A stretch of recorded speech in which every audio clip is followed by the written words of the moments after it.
the 49ers, 1910, and Eberflus's debut. Trey Lance finished 13 of 28 for 164 yards, no TDs. Get rid of him. Trade him. Wow. Put in Jimmy G. And he threw an interception. His passer rating, not his QBR, his passer rating was 50.3. What? He also ran for team highs in carries, 13, and rushing yards, 54. Here is the first-year starter on his performance. Man, I made too many mistakes. Defense kept us in the game. Had a big miss to Tyler Croft in the end zone. Tried to throw a perfect ball, just put it right on him, and he was wide open. Turned the ball over, took a sack that knocked us out of field goal range that I shouldn't have. Missed Debo on the third down.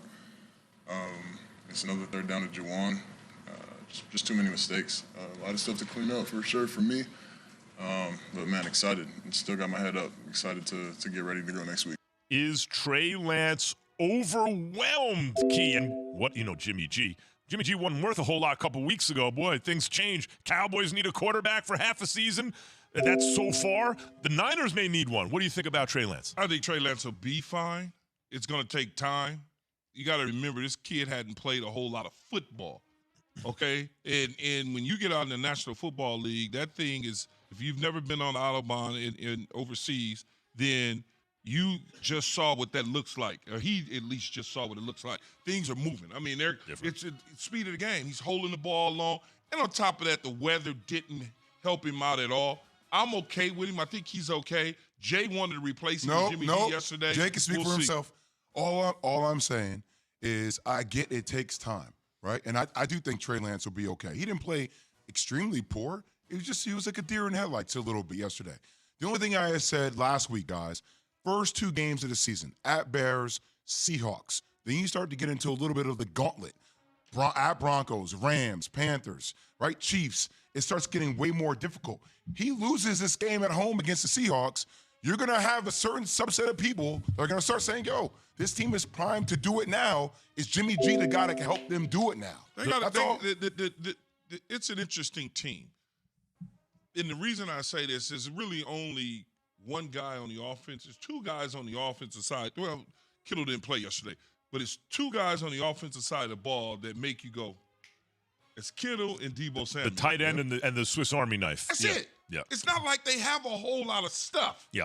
There's this thought process that the 49ers or the Minnesota Vikings with Randy Moss, Chris Carter, and Jake Reed. That's not true. Hey, and Robert Smith in the backfield. Real quick, you know what occurred to me yesterday, guys? Trey Lance, Justin Fields. Fields was the blue chip prospect out of high school. It was Fields and Trevor Lawrence. Fields was the blue chip guy, 1B to Trevor Lawrence's 1A, right up almost till draft time where his stock started falling. People like Trey Lance's upside more, but he's always considered more of a long-term project. It may be a while before he's a really good quarterback. Meantime, Justin Fields put in a horrible situation week one as the underdog. I mean, he just went out and did that. He did what we thought he would do, be the guy that would lift his team and make some magical plays. He had two back-to-back Patrick Mahomes moments yesterday. Did you see the wraparound? That was special. I was like, oh, he's got a little extra. Little Patrick Mahomes there. Okay. I don't mind him. Keyshawn, J. Willimax is brought to you by Straight Talk Wireless. Get the $45 Silver Unlimited plan from Straight Talk Wireless. Guys, I say all that because we are joined now by none other than David Kaplan himself, host of Cap and J. Hood on ESPN 1000 Chicago. What's up, Cap? What's up, Cap? How about those Bears, baby? Back. The peanut punch was the key play in the game. What do you think? The Bears were you surprised that they won?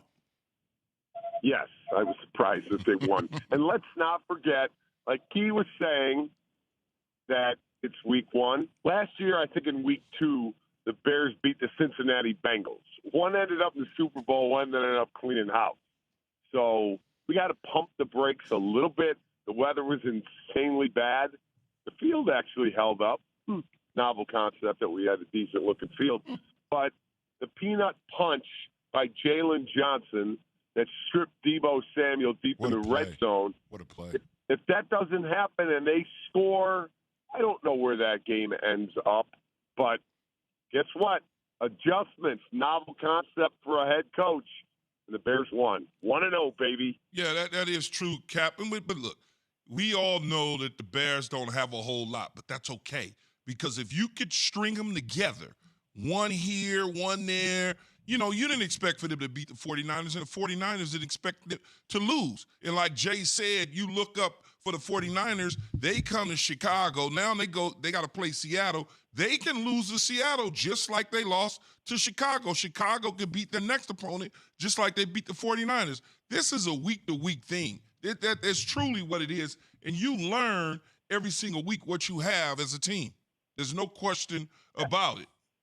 Yeah, by the way, the conditions were bad for both teams. Yeah, One just bad for Trey Lance. Cap, you talk about that ball they were able to knock out in the red zone. How special was the Bears defense, right, to keep the 49ers, regardless of lack of, not having Kittle and other issues, but keeping them only to 7 points? That was huge. I mean, you strip in there, and even though it was 10-0 at the half, and I didn't think we were going to get blown out the field, I just didn't know if we were going to score. Our offensive line is what it is.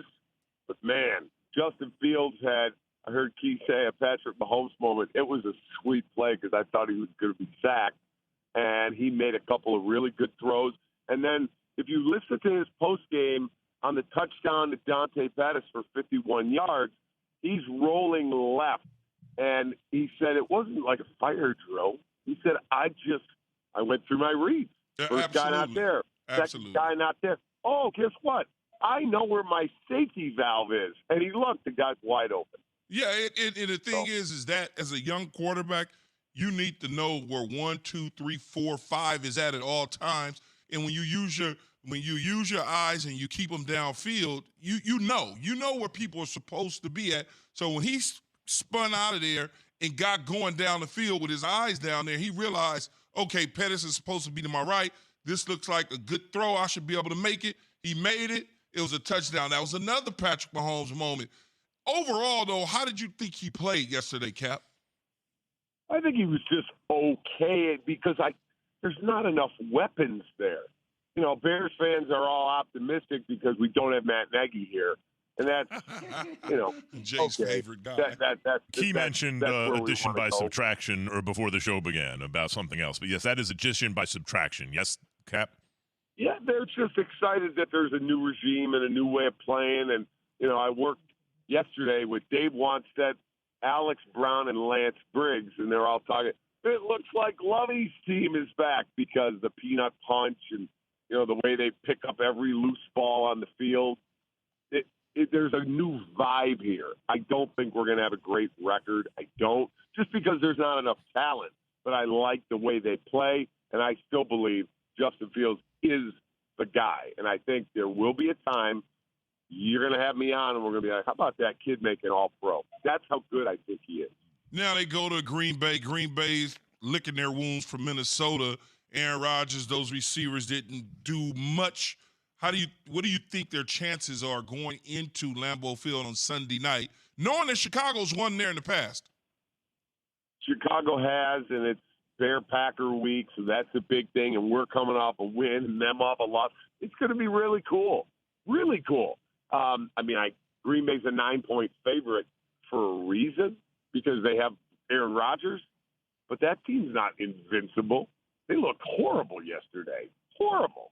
So you can't keep taking talent away, whether it's David Bakhtiari or Devontae Adams, who now plays in Vegas and made a heck of a catch for a touchdown yesterday. You can't keep having talent walk out the door and just think one guy's going to elevate everybody. I don't think that can happen. So I give the Bears a shot. Do I think they're going to win? Probably not. But let's go in and see what we can do. Shock the world. So, Cap, talk to me for a second. With the NFC North, with the way it looks, with the Lions, with Green Bay not looking the same, with the Vikings winning yesterday and the Bears winning, who do you think is the favorite to win the division? For me, Minnesota. I do. A lot of I people just think think Minnesota now. they got a lot of talent there. I mean, they're big three. They're big three skill position players other than the quarterback. Dalvin Cook, Justin Jefferson, Adam Thielen. I think they're improved on the offensive line. I like their scheme for everything I've read. We've had some reporters on about it.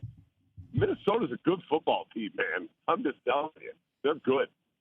On paper, they look good in a lot of seasons. It doesn't. By the end of the season, they wind up okay. Different, though. It does feel a little like Kirk Cousins, to me, seemed to turn a corner over the last couple of years from an empty calorie stat guy to a guy who can actually help you win. And they do have a lot. It's true. I'm not shocked by people feeling like Minnesota could win the division, especially since the departure of Devontae Adams, and we saw what that looked like for the Packers yesterday. Yeah. It was the receiving core. I don't know where those dudes were at.